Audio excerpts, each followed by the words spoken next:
solito en el arroyo Solís Chico, así. Estaba cantando yo solito en el arroyo Solís Chico, así.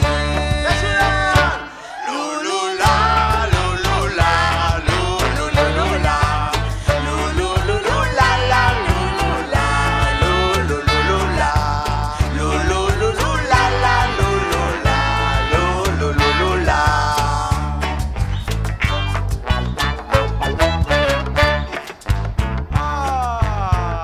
¿Qué pasó por ahí? Pero pasaba alguien por allí, se acercó y comenzó a decir: tu melodía me trae paz, y muy contenta empezó a cantar. Tu melodía me trae paz, y muy contenta empezó a cantar. ¡Nos ayuda cantando así! Lulula, lulula, lululula, lululula, la lulula, lululula, lululula, la lulula, lululula.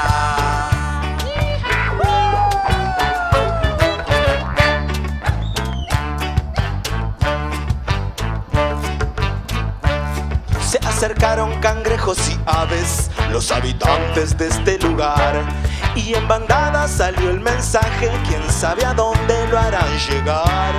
Y en bandada salió el mensaje, quién sabe a dónde lo harán llegar. Se fueron cantando así: lulula, lulula, lululula, lululula, la lulula, lululula, lululula, la lulula, lululula.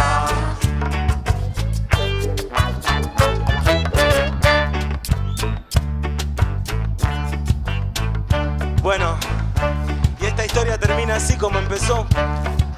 Sentadito ahí en las 60 metros y el arroyo, tranquilo. Y sucedió así: estaba cantando yo solito en el arroyo Solís Chico, así. Estaba cantando yo solita en el arroyo Solís Chico, así. ¡Nos ayudan! Lulula, lulula, lululula, Lululula, la lulula, lululula, lululula, la lulula, lululula.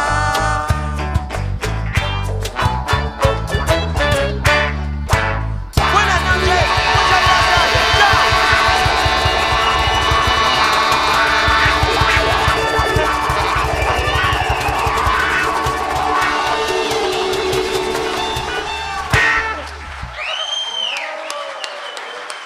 Muchas gracias, gracias, gracias, gracias.